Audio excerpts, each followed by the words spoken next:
First Lady Madame Fatouba Barrow delivers medical items to Edward Francis Small Teaching Hospital. Authorities in South Africa say the government is dealing with thousands of unresolved land distribution claims. And Uganda's Ministry of Education plans to introduce new family life education in schools. These and other stories coming ahead in the next half hour. I am Jainaba Marong.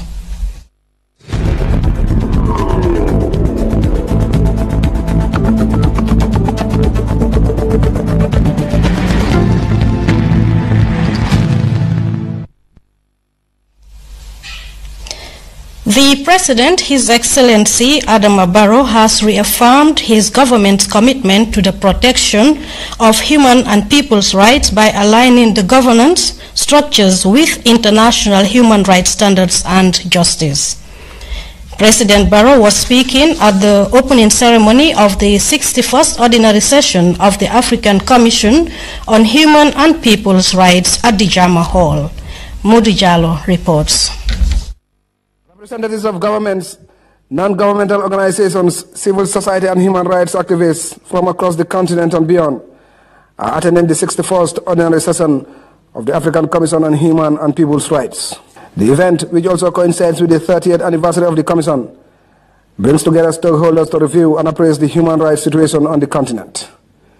This year's event has added significance given the new political environment where the government has shown willingness to embrace and work with the Commission. This was acknowledged by some of the delegates who hailed it as a victory for human rights on the continent. Hannah Foster of the NGO Steering Committee said the two-week session provides a platform for discussions among stakeholders on how to address the human rights challenges facing the continent. During the span of its 30 years, the Commission has led and continued to lead many undertakings to accompany states ameliorate the situation of human rights in Africa, and in so doing made imprints on the various areas of human rights by the creation of mechanisms that enhance the body of law as well as its implementation at the regional and national level. Whilst it is believed that Africa has made remarkable progress in the protection and promotion of human rights, conflicts, terrorism, poverty and other abuses continue unabated in many countries. Pansi Tlakula, the chairperson of the African Commission on Human and People's Rights, believes the Commission remains as relevant today as it was in 1987 when it was formed. During my tenure at the Commission, the human rights landscape has changed significantly. Increased numbers of state parties ratified important regional and international human rights instruments.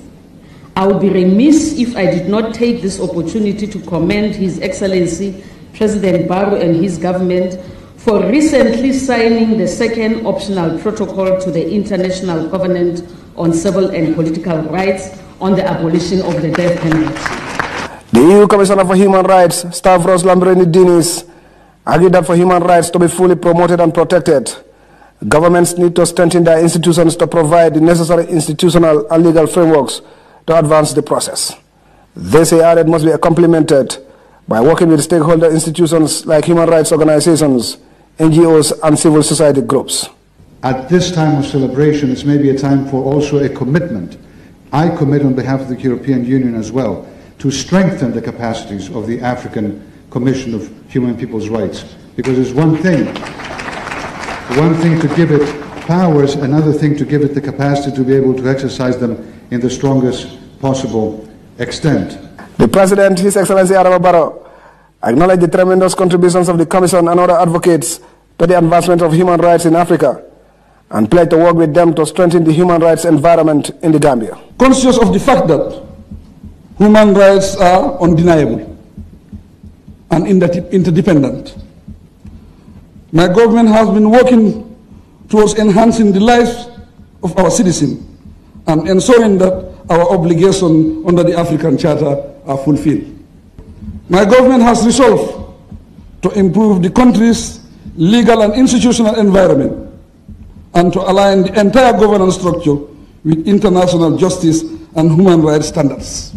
He said that his government has already taken a number of steps to overturn the human rights deficits in the Gambia, including the signing of numerous international treaties at the United Nations, strengthening of human rights provisions in the new Republican Constitution, and freeing of hundreds of political prisoners. Further steps to accelerate the process will be pursued, the President added to much applause. There has been a considerable positive shift in the public space on the exercise of the right to freedom of speech and the media, which is vital in any genuine democracy. Presently, we are working closely with international human rights organizations for the total overhaul of the media laws to remove all repressive provisions that suppress the fundamental right to freedom to expression and opinion. My government also recognizes the need for the establishment of a National Human Rights Commission, which has been delayed over the past years.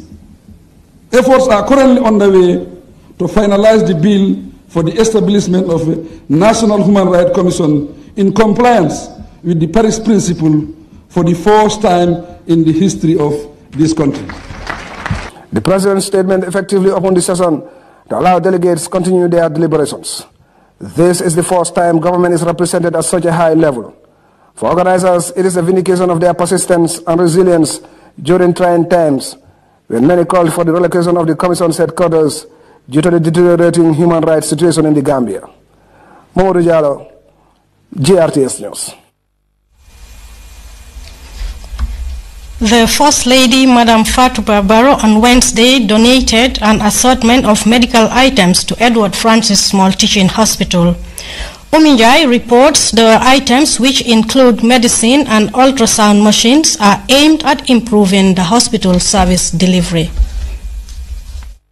Barely weeks after her first visit to the country's only teaching and main referral hospital, a site visit that was meant to ascertain the state of operations of the health facility, Her Excellency the First Lady, Madam Fatou Barrow, has donated an assortment of medical equipment to the hospital. For the very first time, we got in this number of donations all at once.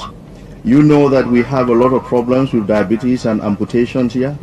Our elderly population is increasing, number of accidents are increasing, and these people are just human beings like any of us, and they deserve the best.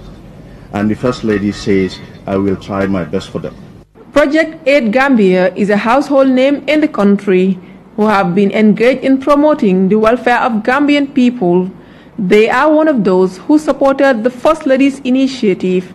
We all have different passion to do different things. But she said to us, the passion that she has is to support the medical field. And I went there with my chairperson, Mr. Matthias Kettler, and Ambassador at Large. And she said to the First Lady, I'm leaving the following week, but I'm going to communicate with you. Whatever you need, just tell us, put it in writing. We'll talk to the donors in Germany. We'll ensure that you have all these items that you have mentioned. Even if not all, we are going to try and facilitate that we ensure that you have 60 or 70%. It is a gesture that the beneficiaries described as fitting. The Health Minister, Safilo Cisse, remarked that the donated items could not have come at a better time, while assuring First Lady Barrow of the judicious use of the donated items. This is not the first time she has shown such concern over the hospital's condition, and health has become her focus and priority agenda in all her official trips, which I can attest to. On many occasions, she has demonstrated her concern for the population being treated here by visiting and showing much love and care. This alone gives much hope and much needed assurance to the patients, but it also raises the hope of Gambians that the First Lady is ready to champion the change that we are all looking for. When asked the reason for the gesture, Madam Barrow said she is very much interested in the advancement of the facility. You don't predict health. Since last week, I was here with my daughter. She was admitted. I was here with her for 8 days, and I feel I know where it pains much. We need to promote our own things than leaving the country and going to other places. We start from home.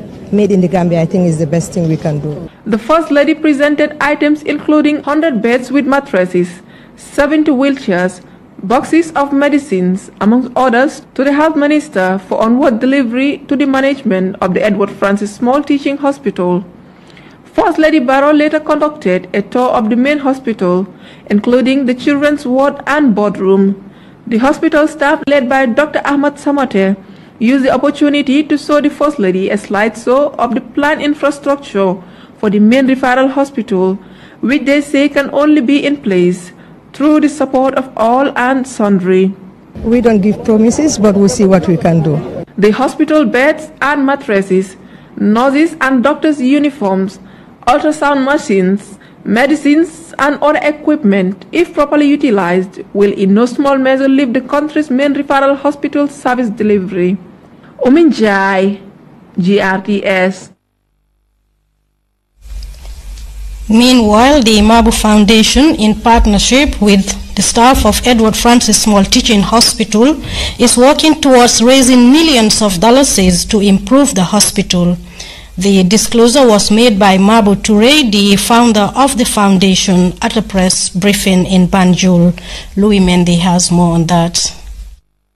Mabu Toure is the founder and CEO of the Mabu Foundation, a charitable NGO that continues to promote health, education and clean environment. Toure and his team of philanthropists were on Monday taking on a conducted tour of the Edward Francis Small Teaching Hospital as they, in collaboration with the hospital staff, brace up for what they call a mega fundraising event for the health facility. The amount we are targeting is 50 million, but the hospital needs a lot of money to take it back to the standard that we are expecting.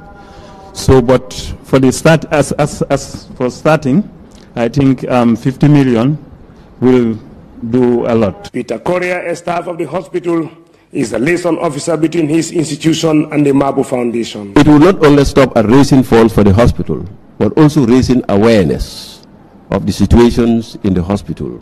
He took Mabu and team to the hemolysis unit. This unit treats patients with kidney problems. This is one of the only dialysis unit in the country. And if you check the amount of nephrology patients that we have, those are the patients who have end-stage renal diseases. That is patients who their kidneys are no longer functioning or they are malfunctioning. So this is the only unit we have, and this unit will need a lot of sponsor and we need a lot of support in order to get the materials needed for the dialysis. To further give the philanthropists a feel of the challenges dug in the health facility, Peter Correa took them to the ultrasound unit and other areas. Hemodialysis, we are using 1.2 million a week. Is it a month or a week? Every month, $1.5 million every month. And oxygen did not come. It spent almost $1 million again for oxygen for a month. So that amount is just not enough still. A fundraising initiative was embraced by Marlon Dong, the Director of Administration and HR at the hospital. Everywhere in this hospital needs some form of support. From the entrance to the compound, it needs a facelifting. When you go to the wards, which you have done yourselves, and which Mabo did before, when he went round, I think you will all agree with me that he also saw the need that the Gambian people deserve something better. The 19th, 20th and 21st of January 2018 are the proposed dates for the fundraising event. Mabu Toure said the love for country is the reason he's helping the health sector. This is the area that I can help, like in promotion, because I have little experience in it. So that's why I took this initiative to come and work with the hospital to help. We scheduled a date to make a dance and a haware and a dance and a wrestling activity, which will take place on the 19th January 2018 in collaboration with the Edward Francis Small Teaching Hospital. Edward Francis Small Teaching Hospital, being the country's main referral hospital, plans by the Mabu Foundation to help improve the facility couldn't be more important. Louis Mendy, GRTS. Visiting EU Deputy Managing Director for Africa Wednesday called on the Vice President and Minister of Women's Affairs Fatmata Jallow Tambajang. The top EU envoy is on a 4-day walking visit and has underlined the commitment of the European Union to further deepen cooperation with Banjul.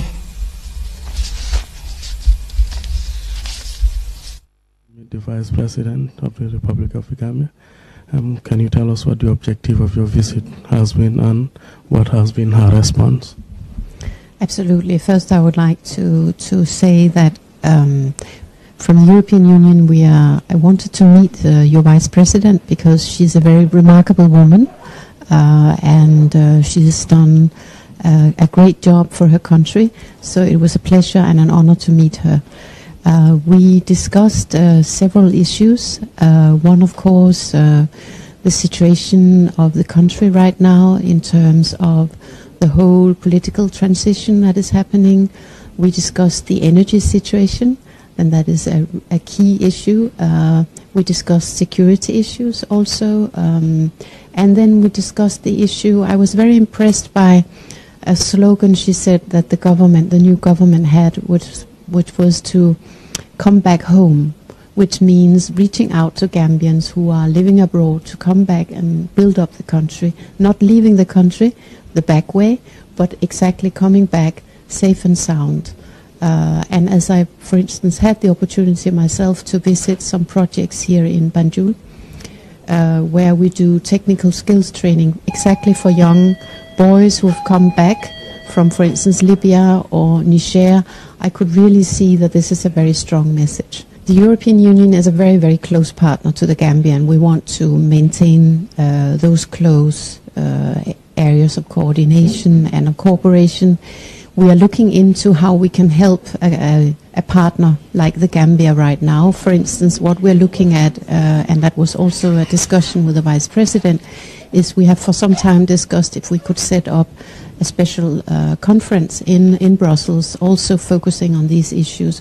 So along those lines, I cannot promise things today, but it's a good thing to come and to have a discussions, and that's also why I have really appreciated being and visiting the Gambia over 4 days actually, and seeing for ourselves and having a discussions also from the level of Brussels where we are. We know we have a very active ambassador here in Banjul, but yes, so I would say we're looking into it and see.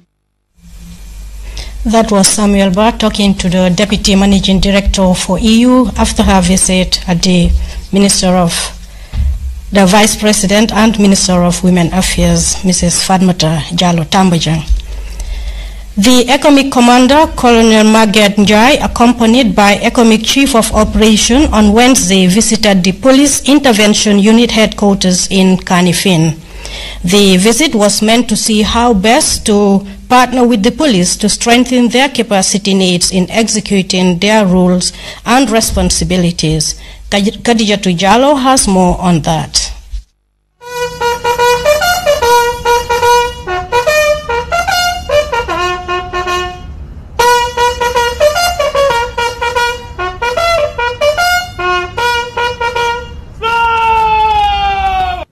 After consultations with the Inspector General of Police, according to the PIU Commissioner, the Economic Commander is here to assess and see the capacity needs at the Police Intervention Unit. Yeah.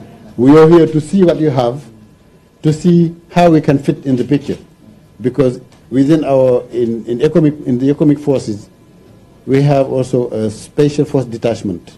The PIU Commissioner Omar Dabo expressed optimism on the proposed partnership. Most delighted to say that 3 weeks ago I was in Senegal, and a week ago I was in Ghana, so on various fields. But I know that the economic has the expertise to kind of extend our training, because of what I saw in Senegal and also in Ghana about these light weapons. It made me convinced that, within the sub-region here, we can have, when we have a closer cooperation and ties, we can have a lot of training being done for each other. PIU officials took turns to to give a brief history of the police intervention unit and the different activities they perform. Key among them is maintenance of public order, escorting prisoners and cash, VIP protection, disaster and emergency response, anti-terror and riot control. The economic entourage was then exposed to a practical demonstration on sniper attacks on VIP and disarming the enemy. ASP Musa Fati led that activity. This was later followed by a hostage evacuation exercise, also led by ASP Biran Sar, and riot control led by Inspector Nyasi. The economic commander, Colonel Njai, and economic chief of operation, Lieutenant Colonel Seth Odi, were impressed with what they have seen, but training, they said, is a continuous process for better performance. I'm really impressed. But there is always room for improvement. It can be improved. We know that our countries are also confronted with challenges with regard to equipment. You know that with more equipment, more specialized equipment, you can do much better than what you're doing right now. A little that you've seen, we know that they are up to the task and they'll be able to perform. With economic too, we also want to see that they do more than what we are seeing them doing now. And with a little that you've seen today is an indication that with support from international community, from the government, they will be able to protect this country and the people will be happy with them. This partnership with the economic force is expected to further strengthen the security to combat terror attacks of any kind. Khadija Tujalo, reporting for GRTS News. Since the flood disaster in Kuntaur on August 26, the government of the Gambia and development partners have been donating relief aid to affected families. Mariama Balde has more on that. The most recent support came from a group of Gambian philanthropists based in Canada called the Gambia Community Association. The group donated a sum of $60,000 to victims of the destructive floods that ravaged Kuntaur in Central River region. Gambia Community Association was established to provide support to Gambians faced with difficulties regardless of where they live. The donation was handed over to the governor of Central River region, Suleiman Barry, at his office in Janjanbureh. Governor Barry thanked the organization for the support. We know disasters, they can strike and anytime. But the most important thing is when disasters strike and we get good people coming to help us, coming to our aid. And we've seen that demonstrated here. And we are very, very, very much thankful. The most important thing is, as brothers and sisters, we come to each other's aid. We come to each other and we see that being demonstrated here. And we really thank Allah for that. And I want to assure Lamin and all his members that, everything that is being donated here today will no doubt be put in good use. We have very good structures, monitoring structures in place already to ensure that everything that is provided for the victims gets to the victims and for the intended purpose. Lamin Jaita of the Gambia Community Association assured the community of his association's continued support. This is not the end. We had so many pipelines in place. Remember, the association was formed in 2010. We had so many plans ahead, not only for Kuntaur, but it's for the entire Gambia. Situations like these, if it happens and then the association is aware, we will be more than willing to help. Reporting for the news, I am Mariama Balde. We'll be back with the international news right after this break.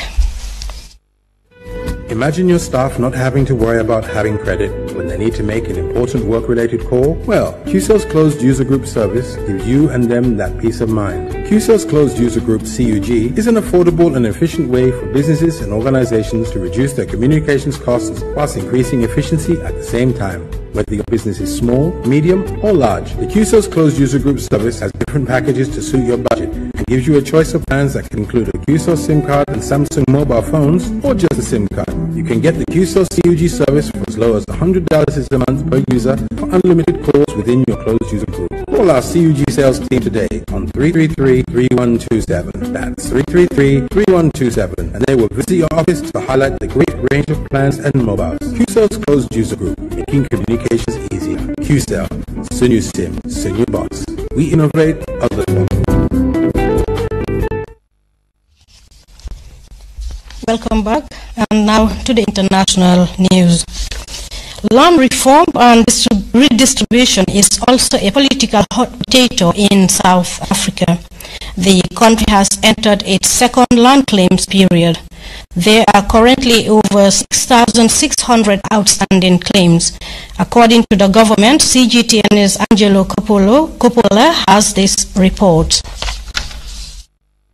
Rural Development and Land Reform Minister Hugile Nkwinti says despite